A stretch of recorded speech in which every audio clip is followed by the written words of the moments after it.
data.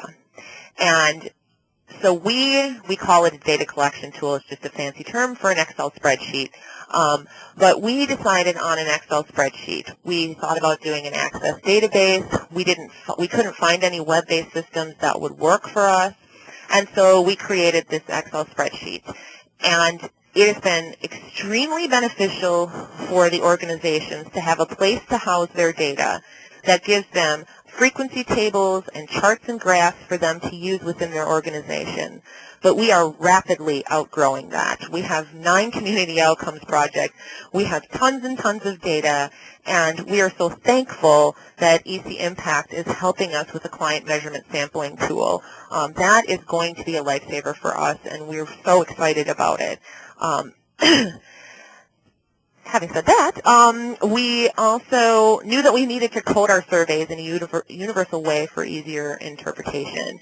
And what I mean by that is that we wanted the organizations to understand that they had to in some way code their surveys so that if they got to the end of entering all these surveys and they realized that something looked funny, they had a way to go back and find out where that happened, instead of just putting in all these surveys and not having it match to a code in this database. And that happened on several occasions where someone didn't code a survey and their database was screwed up, and they had to go and re-enter everything all over again, which was a complete nightmare.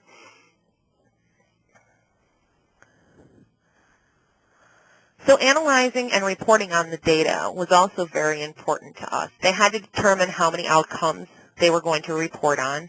They got to choose which outcomes those were. They had 4 outcomes to choose from, and they had to determine how many indicators had to be met to meet the outcomes. So if they chose 3 indicators, they had to tell us, did all 3 of those indicators have to work? Did only 2? Did only 1? They had to let us know what that was. And we call that declaring their outcomes. And they go to their portfolio manager. I don't know, everybody has a different name for it. But the person who oversees that set of programming. And they declare those outcomes to their manager. We constructed charts and tables in the data collection tool for them so they could easily interpret their data. And this data collection tool is foolproof.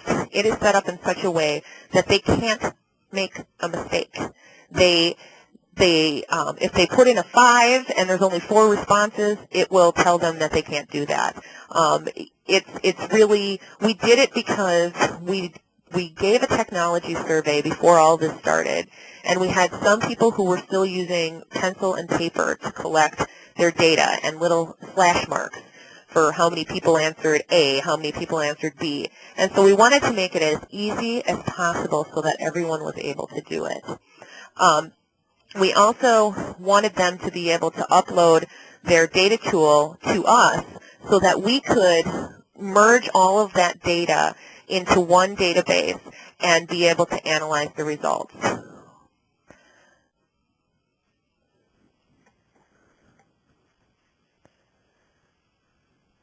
So, Don, you're going to kill me. eCFund is all over here. I should have changed that to eCImpact. Apparently you had, apparently we had an old one in there. So eCImpact was very critical in creating this user-friendly environment for program partners to go.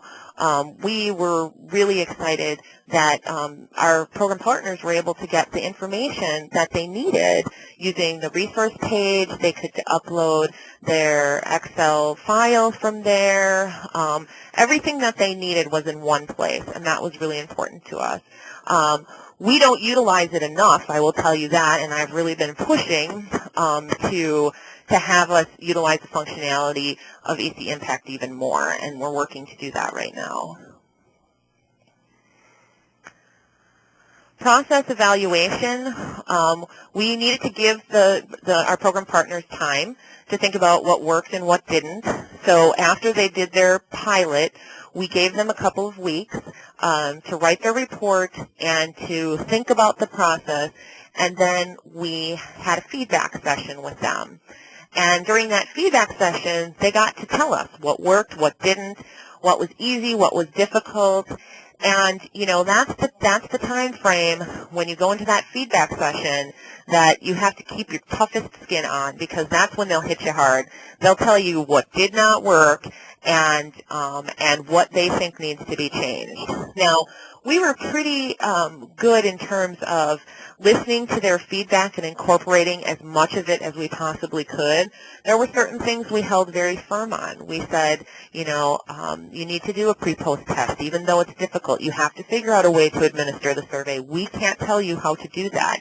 You know, you have internal issues because your staff members aren't cooperating. That we can't help you with. That is something that you have to figure out within your organization.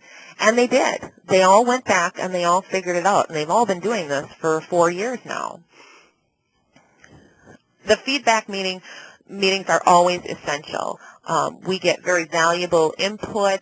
And then after we do that feedback meeting, it gives us a chance to tweak what we have and completely solidify what it is that the final product is going to be. We understand fully that this is a working document, that we can't say that 5 years from now we're going to be using the same outcomes and indicators. The demographics of our community may change. Well, we just had an economic crisis that has changed tremendously what's going on in our community, and all those things need to be kept in consideration. We just actually brought our youth development organizations back in for a 4-year check. They wanted to keep their outcomes and indicators the way that they were and tweak the way they administered the surveys. And so it was really productive and good to hear that, no, we still think that these 4 outcomes are what we should be measuring. And that they wanted to, it was a really good feedback session. They talked about how beneficial this reporting system has been for them, how it's helped them to garner money from other places, how other funding organizations have taken it upon themselves to allow these organizations to use our outcomes and indicators for their reporting purposes, which was part of the whole reason we wanted to do this in the first place, because we really understood that, you know, these organizations have to, you know, get money from 15 different funding sources who are asking for 15 different things with 15 different reports. And, you know, oftentimes they have a full-time person that is taking care of doing this. And we wanted to try to get other funders to get on board with this process so that there was one report that needed to be reported to multiple funding organizations, which would save a lot of time and money and improve the quality of the programming itself.